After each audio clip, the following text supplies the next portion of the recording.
Big boss 84ನೇ ಸಂಚಿಕೆ super Sunday with Sudeep. ಎಂದಿನಂತೆ ಸುದೀಪ್ ಅವರಿಂದ ಸ್ಟಾರ್ಟ್ ಆಗುತ್ತದೆ. ಮೊದಲು ಎಲಿಮಿನೇಟ್ ಆದ ಕಂಟೆಸ್ಟೆಂಟ್ಸ್ ಕಿಟ್ಟಿ ಮತ್ತು ಗೌತಮಿ ಡ್ಯಾನ್ಸ್ ಪರ್ಫಾರ್ಮೆನ್ಸ್ ಕೊಡ್ತಾರೆ. ನಂತರ ಗೌತಮಿ ಇನ್ನೂ ಸ್ವಲ್ಪ ದಿನ ಮನೆಯಲ್ಲಿ ಇರಬಹುದಾಗಿತ್ತು ಎಂದು ಅನಿಸ್ತಿದೆ ಎಂದು ಹೇಳ್ತಾರೆ. ಕಿಟ್ಟಿ ಈ ಹಂತದಲ್ಲಿ ಎಲಿಮಿನೇಟ್ ಆಗಿದ್ದು ಬೇಜಾರು ಅನಿಸ್ತಿದೆ ಎಂದು ಹೇಳ್ತಾರೆ. ನಂತರ ಸುದೀಪ್ ಗೌತಮಿ ಮತ್ತು ಕಿಟ್ಟಿಗೆ ಅವರ ಜರ್ನಿ ವಿಟಿ ತೋರಿಸ್ತಾರೆ. ವಿಟಿ ನೋಡಿ ಗೌತಮಿ ಖುಷಿ ಪಟ್ಟರೆ ಕಿಟ್ಟಿ ಎಮೋಷನಲ್ ಆಗಿ ಹೇಳ್ತಾರೆ. ಗೌತಮಿ ತಮ್ಮ ಮತ್ತು ಅಯ್ಯಪ್ಪ ರಿಲೇಶನ್ಶಿಪ್ ಬಗ್ಗೆ ಮಾತನಾಡ್ತಾರೆ.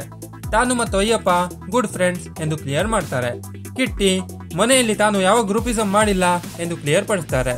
ನಂತರ ಸುದೀಪ್ ಉಪೇಂದ್ರ ಅವರನ್ನು ಸ್ಟೇಜ್ ಮೇಲೆ ಕರೆಯುತ್ತಾರೆ ಮತ್ತು ಉಪೇಂದ್ರ ಅವರು ಹೀರೋ ಆದ ಕಥೆಯನ್ನು ಸುದೀಪ್ ಕೇಳಿ ತಿಳ್ಕೊತಾರೆ. ನಂತರ ಉಪೇಂದ್ರ ತಮ್ಮ ಫಿಲ್ಮಿ ಜರ್ನಿ ಮತ್ತು ಪ್ರಿಯಾಂಕಾ ಅವರ ಜೊತೆ ಮದುವೆ ಆದ ಕಥೆಯನ್ನು ಹೇಳ್ತಾರೆ. ನಂತರ ಉಪೇಂದ್ರ ತಮ್ಮ ಜೀವನವೇ ಒಂದು ಬಿಗ್ ಬಾಸ್ ಪಯಣ ಎಂದು ಹೇಳ್ತಾರೆ. ನಂತರ ಉಪೇಂದ್ರ ಮತ್ತು ಪ್ರಿಯಾಂಕಾ ಲವ್ ಆದ ಬಗ್ಗೆ ಸುದೀಪ್ ತಮಾಷೆ ಮಾಡ್ತಾರೆ. ಉಪೇಂದ್ರ ಅವರ ಬರವಣಿಗೆ ಸ್ಟೈಲ್ ಬಗ್ಗೆ ಸುದೀಪ್ ಅಪ್ರಿಶಿಯೇಟ್ ಮಾಡ್ತಾರೆ. ಇನ್ನೊಂದೆಡೆ ಉಪೇಂದ್ರ ಕೂಡ ಸುದೀಪ್ ಬೆಳೆದು ಬಂದ ರೀತಿಯನ್ನು ಹೊಗಳುತ್ತಾರೆ. ಉಪೇಂದ್ರ ತಮ್ಮ ಕಾಲೇಜ್ ಟೈಮ್ ಅಲ್ಲಿ ವರ್ಷಕ್ಕೊಂದು ಲವ್ ಎಂದು ಕನ್ಫೆಸ್ ಮಾಡ್ತಾರೆ. ಶ್ರುತಿ, ಪೂಜಾ ಮತ್ತು ರೆಹಮಾನ್ ತಮ್ಮ ಫೇವರೇಟ್ ಕಂಟೆಸ್ಟೆಂಟ್ಸ್ ಎಂದು ಉಪೇಂದ್ರ ಹೇಳ್ತಾರೆ. ನಂತರ ಉಪೇಂದ್ರ ಹೋಸ್ಟ್ ಆಗಿ ಸುದೀಪ್ಗೆ ಪ್ರಶ್ನೆ ಕೇಳುವುದು ತುಂಬಾ ತಮಾಷೆಯಾಗಿತ್ತು. ನಂತರ ಪೂಜಾ ಗಾಂಧಿ ಫೈನಲ್ ಗೆಲ್ಲಬಹುದು ಎಂದು ಉಪೇಂದ್ರ ಹೇಳ್ತಾರೆ. ತಮಗೆ ಬಿಗ್ ಬಾಸ್ಗೆ ಹೋಗಲು ತುಂಬಾ ಇಷ್ಟವಿದೆ ಎಂದು ಉಪೇಂದ್ರ ಹೇಳ್ತಾರೆ. ಕೊನೆಯದಾಗಿ ಉಪೇಂದ್ರ ಅವರ ನಿರ್ದೇಶನ ಇಷ್ಟ ಎಂದು ಹೇಳಿ ಸುದೀಪ್ ಉಪೇಂದ್ರ ಅವರನ್ನು ಬೀಳ್ಕೊಳ್ತಾರೆ.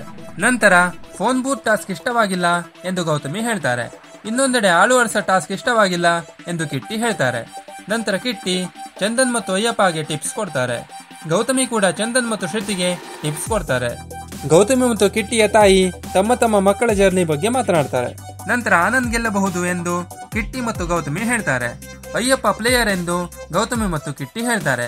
ಕೊನೆಯದಾಗಿ ಬಿಗ್ ಬಾಸ್ ತಮ್ಮ ಲೈಫ್ ಎಂದು ಕಿಟ್ಟಿ ಹೇಳ್ತಾರೆ.